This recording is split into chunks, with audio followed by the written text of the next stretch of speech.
बुद्ध धम्म और ध्यान क्या है?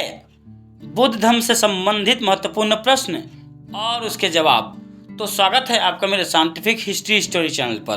तो चलिए शुरू करते हैं और बुद्ध धम्म और बुद्ध धम्म से संबंधित ध्यान से संबंधित सवालों को आगे बढ़ाते हैं। पहला सवाल, प्रेम सहानुभूति ध्यान क्या है? इसका अभ्यास किस प्रकार किया जाता है?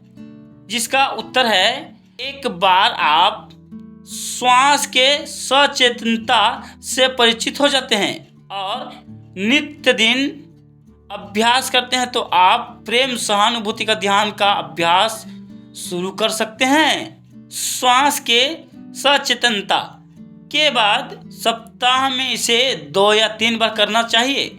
सबसे पहले आप स्वयं को अपने ऊपर केंद्रित करें और इस शब्द का उच्चारण करें कि मैं अनंत दिन और सुखी रहूं। मैं शांत चित्त और विश्राम में रहूं। खतरों में मेरी रक्षा हो। मेरा मन ईर्ष्या से मुक्त रहे। मेरा हृदय प्रेम से परिपूर्ण हो।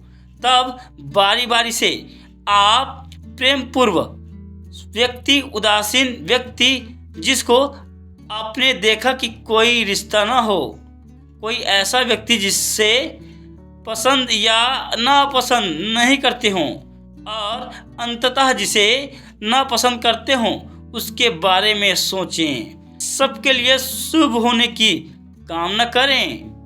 प्रश्न दूसरा, इस प्रकार के ध्यान के क्या लाभ हैं? जिसका उत्तर है, अगर आप नित्य प्रेम सहानुभूति ध्यान का अभ्यास करते हैं तथा सही ढंग से करते हैं, आप स्वयं में बेहद धनात्मक परिवर्तन पाएंगे।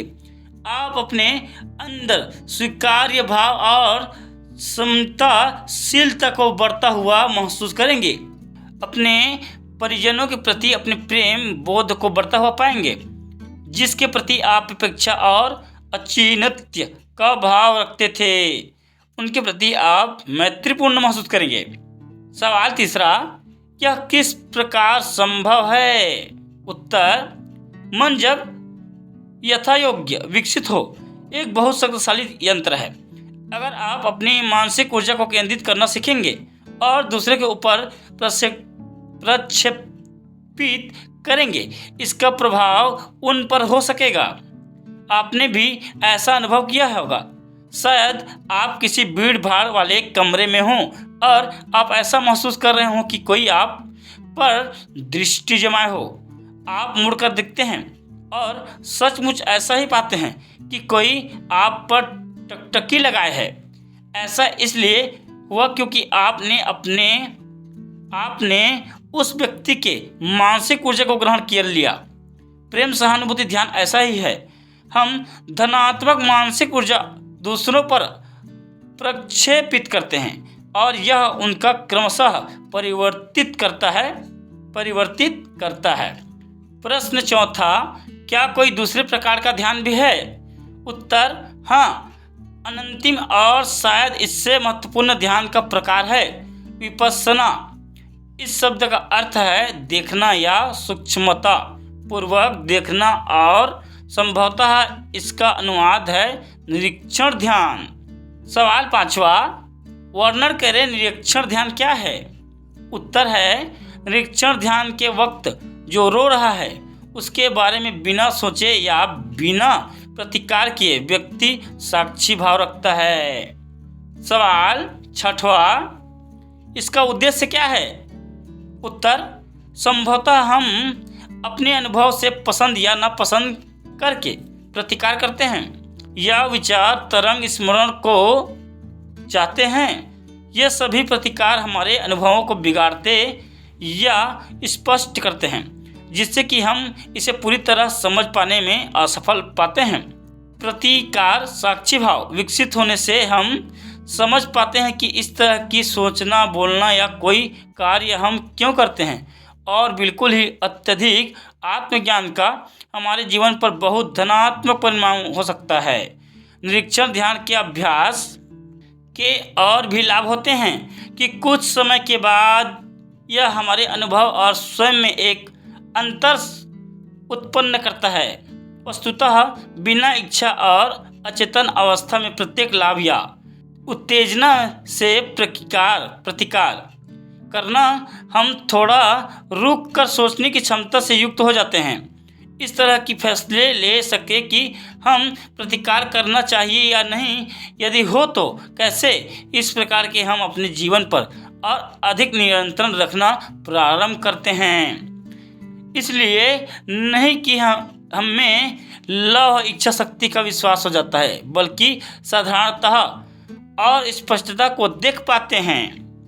क्वेश्चन 7वां, तो क्या मैं यह कहते हुए सही दिशा में हूँ कि निरीक्षण ध्यान हमें अच्छा और आनंदित व्यक्तित्व का निर्माण करने में मदद करती है? इसका उत्तर है हाँ। यह शुरुआत है, एक बहुत प्रमुख शुरुआत है, लेकिन ध्यान का उद्देश्य इससे भी ऊंचा है। जब हमारा अभ्यास गहरा होता है और हमारी सचेतनता गहरी होती है, हम महसूस करना शुरू करते हैं कि हमारा अनुभव वस्तुतः व्यक्तिगत है या सचमुच यह बिना मैं के स्वतः को हो रहा है, और ऐसा भी कि मैं इसका अनुभव नहीं कर रहा हूँ। शुरुआत में ध्यान करने वालों को क्षणिक झलक मिलती है, लेकिन समय बोलते ही यह प्रगट होने लगेगा। क्वेश्चन 8वां, यह किंचित भयभीत करने वाला है? जिसका उत्तर है हाँ, यह करता है कि नहीं। और वास्तव में कुछ लोग जब इसका अनुभव करते हैं तो हो सकता है वे थोड़ा भयभीत हो, लेकिन जल्द ही भय गहरे बोध में बदल जाता है। बोध वो नहीं जिसे वे हमेशा से अनुभव में पाते आए हैं। क्रमशः अहंकार कमज़ोर होना शुरू हो जाता है और समय आता है जब पूरी तरह खत्म हो जाता है। इस बिंदु पर आकर बुद्धिस्ट जीवन में और यथार्थ रूप में पूरे विचार में परिवर्तन शुरू हो जाता है। जरा सोचें, कितने ही व्यक्तिगत, सामाजिक और वैश्विक विवाद का मूल कारण अहंकार है। जैसे जातीय राष्ट्र गौरव गलत ठहराए जाने का विचार, नीचा दिखाने या धमकी और कर्कश शब्द यह मेरा है, यह हम लोगों का है। बुद्ध धर्म के अनुसार वास्तविक शांति और आनंद तभी मिल सकती है जब हम स्वयं की खोज कर लें। यही बुद्धत्व या ज्ञान प्राप्ति है। सवाल 9वां, यह बहुत ही आकर्षक विचार है, लेकिन साथ ही भयप्रद भी। बुद्धत्व प्राप्त व्यक्ति बिना स्वयं के बोध के या बिना अधिकार के बोध के किस प्रकार कार्य करता है? जिसका उत्तर है हाँ। बुद्धत्व प्राप्त व्यक्ति इससे पूछ सकता है, आप स्वयं के बोध के किस प्रकार कार्य कर रहे हैं? आप किस प्रकार से अपने और दूसरों लोगों के सभी प्रकार के अप्रिय भय, ईर्ष्या, पीड़ा और अहंकार को दूर कर रहे हैं? अधिक से अधिक वस्तुओं के उत्कृष्ट संचय की चाह में सामने वाले व्यक्ति से सदा आगे बढ़ने की बाद में नकारात्मक विचारों से कि मेरे पास जो भी है वह नष्ट हो जाएगा। क्या आप कभी बीमार नहीं हुए? ऐसा प्रतीत होता है कि बुद्धत्व प्राप्त व्यक्ति पूर्णतः में जीवन जीता है। हम अबोध लोग हैं, आप और मैं, जिनके पास सारी समस्या है और सभी समस्याओं के जन्मदाता हैं। सवाल 10वां, आपकी बातों से सहमत हूँ, पर ज्ञान प्राप्ति के लिए कितनी देर तक ध्यान करना है? उत्तर, यह कहना असंभव है और शायद यह महत्वपूर्ण नहीं। क्यों नहीं? ध्यान शुरू करें और देखें हमें यह कहाँ ले जाता है। अगर आप बुद्धिमत्ता और ईमानदारी से इसका अभ्यास करें तो पाएंगे कि निश्चित रूप से आपके जीवन की गुणवत्ता में सुधार हो रहा है। समय मिलते ही आप ध्यान और धर्म की खोज और अधिक गहराई से डूबे बाद में हो सकता है। यह आपके जीवन का सबसे महत्वपूर्ण चीज़ है। अपनी ध्यान यात्रा शुरू करने से पहले मार्ग की उच्चतर सीढ़ियों के बारे में कल्पना और चिंता से ग्रस्त न हो। एक बार में एक ही कदम बढ़ाएं। क्वेश्चन 11वां, ध्यान सीखने के लिए क्या शिक्षक की आवश्यकता है? जिसका उत्तर है शिक्षक की जरूरत न भी हो, परंतु जो ध्यान से परिचित हो उनका व्यक्तिगत मार्गदर्शन निश्चित ही मददगार होगा। दुर्भाग्यवश कुछ संत और अनपढ़ लोग अपने आप को ध्यान गुरु बताते हैं और खुद ही नहीं जानते वो क्या कर रहे हैं। एक ऐसे शिक्षक ढूंढने का प्रयास करें जिसका सम्मान हो, सुंदर व्यक्तित्व हो और जो बुद्ध की शिक्षाओं के करीब हो। सवाल 12वां, मैंने सुना है कि आज मनोविज्ञान और मनोचिकित्सक प्रमुखता से ध्यान का प्रयोग कर रहे हैं, क्या सच है? उत्तर हाँ, यह है। ध्यान को अब मन के उपचार के प्रयास के लिए स्वीकार किया गया है।